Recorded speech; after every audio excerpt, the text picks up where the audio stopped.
Back here on the GSMC Chip Shot Football Podcast presented by the GSMC Sports Network. I'll get into this story right away. One of the biggest stories that broke in the NFL free agency period, the start of it being today. This story, the first quarterback on the move was Russell Wilson signing with the Pittsburgh Steelers. Now, a lot of people have asked me about this because I'm a Pittsburgh Steelers fan. I do follow the team a lot. I have been for a number of years now, and there was a lot of talk about Russell Wilson, Kenny Pickett, what their general manager Omar Khan said at the NFL Combine in regards to their quarterback. Of course, it was the first question asked to Omar Khan because a lot of people want to know. Kenny Pickett hasn't had the best run of success in Pittsburgh thus far in his career. He's had to deal with injuries, being in and out of the teams. He wasn't the initial starter right away. He had to come in. When Mitchell Trubisky was signed, he was actually the starter, and Kenny had to sit behind him before he eventually did start. But now we're at a point where Trubisky's gone, Mason Rudolph is a free agent, Kenny Pickett is the only one under contract, and you have to figure out the quarterback situation. That is a given. You're not going to compete against anybody with no quarterback, and Kenny Pickett has raised more questions than answered them. I think he's had some good performances, but other than a late game comeback here and another one over there and looking decent at the end of his first year, this second year wasn't at all to what a lot of people expected. You can attribute that a lot to the offensive coordinator carousel that happened with Matt Canada, then Eddie Faulkner coming in and being the interim offensive coordinator alongside Pat Sullivan, the quarterback coach. So there was a lot of voices in his ears. He obviously heard the criticism, and it didn't work out for the Steelers. And now you transition into this offseason, and Russell Wilson's out there, Kirk Cousins is out there, Baker's out there, Justin Fields is in trade rumors.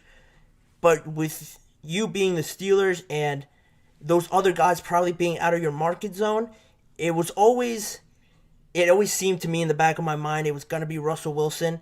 Just the way his contract worked out, I think that's the biggest thing that I'm going to mention here in a second. His contract was the most friendly compared to those other guys that were looking for longer term, more guaranteed money deals. Because of the way things ended in Denver, because of how Russell Wilson had a massive contract, but because of him being released and all the obligations that the Broncos had to him still with his money, it's reported now that the Broncos are still going to pay Russell Wilson $38 million of his contract salary, and the Steelers, by signing him, will only have to pay essentially a one-year deal on $1.2 million that they actually have to pay Russell Wilson. So from that aspect, it's a win, because if it doesn't work out, you don't invest a lot of money into Russell Wilson, who is on the north side of 30. I want to say he's 35-ish or 34, around there.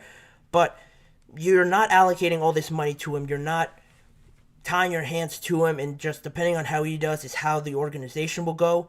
This is more like a rent, and almost looking at the bigger picture, you're renting Russell Wilson for a year in hopes, I think best case scenario for the Steelers, I think they believe that Kenny Pickett could still turn out to be a solid quarterback.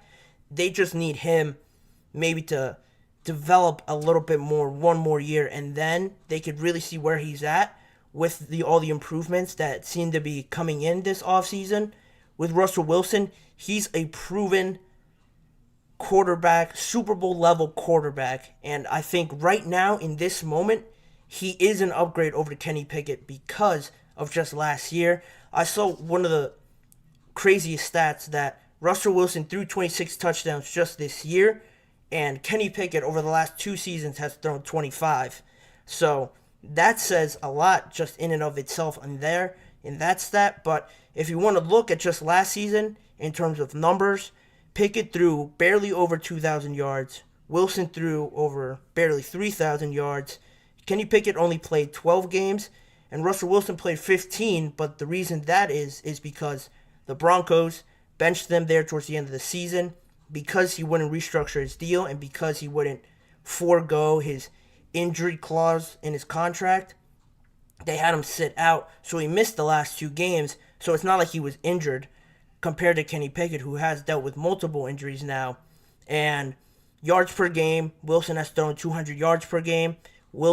Pickett was more at 172 yards per game.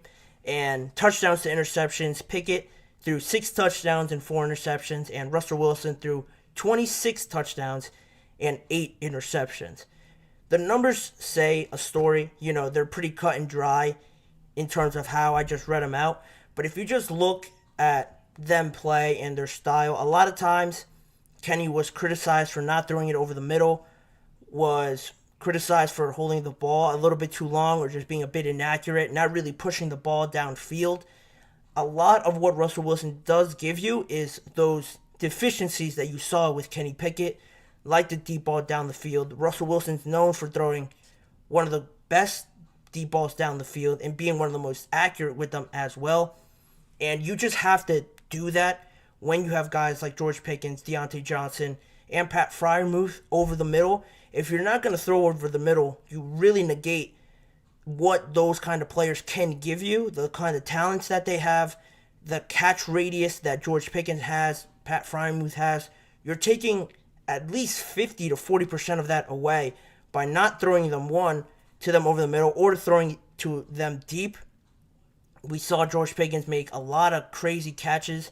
So you can throw it up to him one-on-one, and they probably should one-on-one, but a lot of times it seemed like Kenny was very hesitant, wasn't really trusting it, and he either took a sack or it was incomplete or it just looked like the receiver to quarterback weren't on the right page, and it looked very ugly for a majority of the season. It was a miracle that they made the playoffs, but, that's just what the Steelers have become. They'll turn an ugly situation into a positive situation. Mike Tomlin will continue to not have a losing season, and they'll just continue to ride the ship through all the storms and disasters that they may seem to be going through. They're still there in playoff contention, and now with Russell Wilson, I think it makes them a bit more dangerous. No pun intended with the whole Danger Russ monocle, but regardless, in all seriousness, it's an improvement for sure, because in a division like the AFC North and just the conference of the AFC, you have to have a quarterback that can exploit other teams' deficiencies and just get the best out of his players. Just in the AFC North, you have Lamar, Joe Burrow, Deshaun Watson. Depending on how you feel about him, on his abilities out there, if you think he still can be good or not, he's still a prominent name. He's had success in this league. He's been exciting, dynamic, whatever acronym you want to, or whatever attribute you want to attach to him. He's a prominent name at quarterback, and the Browns have one of the more solid teams overall in the whole NFL. So all 3 of those teams are very good. The Ravens, just breaking it down one by one, if you look at the Ravens, they have some very significant free agents to deal with. Patrick Queen is out there. Geno Stone has been very good for them. They could both leave, potentially join their old defensive coordinator, Mac McDonald, over in Seattle. Who knows? If they lose those 2 guys, you don't know where you really stand. Running back wise, they don't have J.K. Dobbins or Keaton Mitchell. They're both free agents. Gus Edwards just signed with the Los Angeles Chargers. So your 3 main running backs could all potentially be gone. And you still don't really have a number 1 receiver for Lamar Jackson. If you really think about it, Odell's not under contract. Yeah, it looks like Rashad Bateman could be good. Zay Flowers is solid. I really like him, but it's not eye-catching really to the highest extent. And then if you look at the Bengals, T. Higgins just requested a trade. Tyler Boyd doesn't look like he's re-signing with them. Joe Burrow's coming off an injury. Joe Mixon has been in trade rumors and just release rumors as well because of the cap hit that he has to deal with and because he's a running back and the value that they hold. Their offense could look a little bit differently. And defensively, one of their top defensive backs, Chidobe Awuzie, just signed with the Tennessee Titans. So he's gone, and you don't really know where they're going to stand in terms of defense and in terms of offense if they lose that dangerous trio that they had in T. Higgins and Tyler Boyd. It'll be tough to trade T. Higgins because he is franchise tagged. They don't have to trade him away. But who knows with how free agency works and how all these negotiations work. Say he is gone, you only have Jamar Chase, and you can't really name another weapon that Joe Burrow has to throw coming off in a very bad injury with an already shaky offensive line. He might have to hold the ball longer, and you could put him in more danger with a lack of weapons. And then you go over to the Browns, which in my opinion are going to be the most competitive. Depending on who their quarterback is, they have Nick Chubb, a great running back. David Njoku broke out a lot towards the end of the season last year. They just traded for Jerry Jeudy, and depending on where you stand on him, I think he could reinvigorate himself with Cleveland and be that Robin to Amari Cooper's Batman and just help out Amari Cooper more because he is getting older and he can't do everything. Having a guy like Jerry Jeudy will definitely alleviate some of that pressure for whoever is at quarterback. And when you have Nick Chubb back as well, he'll take a lot of pressure off those two guys and whoever the quarterback may be. So saying all that, just going back to the Steelers and what kind of situation they fall into, they needed a guy to compete with those quarterbacks.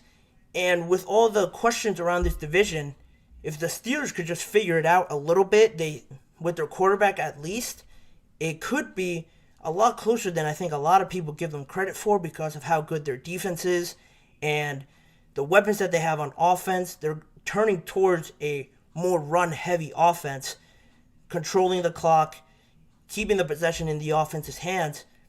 It'll all complement them in a way that I think it'll be a lot closer than people might think. They'll be a lot more competitive if Russell Wilson turns out better than Kenny Pickett. It's hard to be worse than what they did last season, so I do expect an improvement, but it all just depends on how much an improvement it will be. And all this all sort of broke down very quickly because of the meeting that they had on Friday. Adam Schefter reported that Russell Wilson first visited with the Giants, very quick exploratory meeting. Then he went over to the Steelers, and he reported that they met for 6 hours on Friday. He talked with Mike Tomlin, Arthur Smith, and the two sides had already a mutual interest. But later, NFL.com's Tom Pelissero reported that it was actually Cam Hayward and Mike Tomlin who were the strongest advocates to bring in Russell Wilson. So, you have arguably two of the biggest voices in the organization advocating for Russell Wilson. You're going to take that seriously, and they did. And now Russell Wilson ushers in a new era for the Pittsburgh Steelers.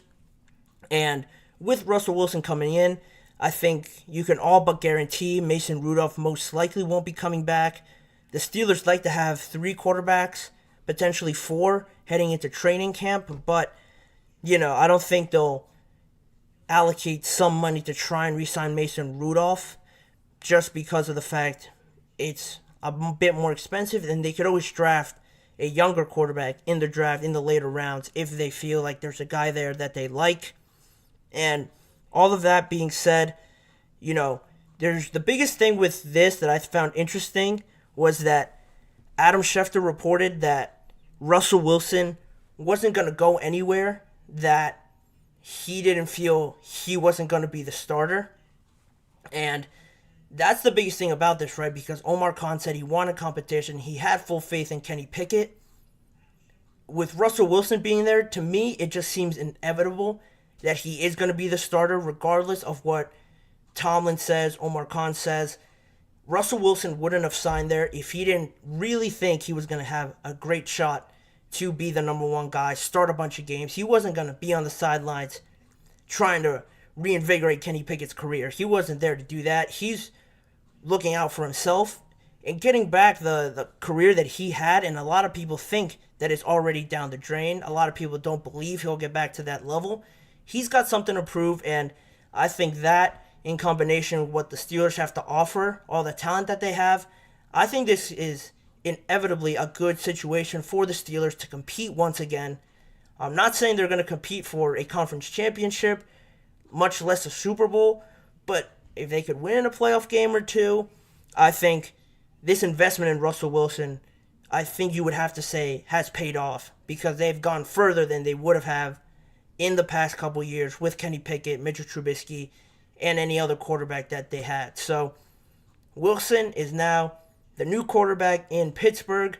We're going to see how it all develops. They still have other issues to fill out in free agency and through the draft, but this was a big problem that they figured out in just the mere first couple hours of free agency. It happened early this morning after midnight, and it shook everything up for the NFL and all these other teams interested, but potentially not as much as the next segment I will get into after this break.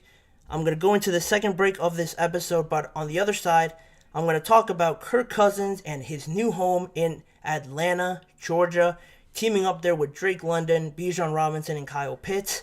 It's an exciting time to be an Atlanta Falcons fan, and I'll tell you why after this break. Don't go anywhere. You're not going to want to miss that story, plus all the running back madness that happened on the first day of free agency.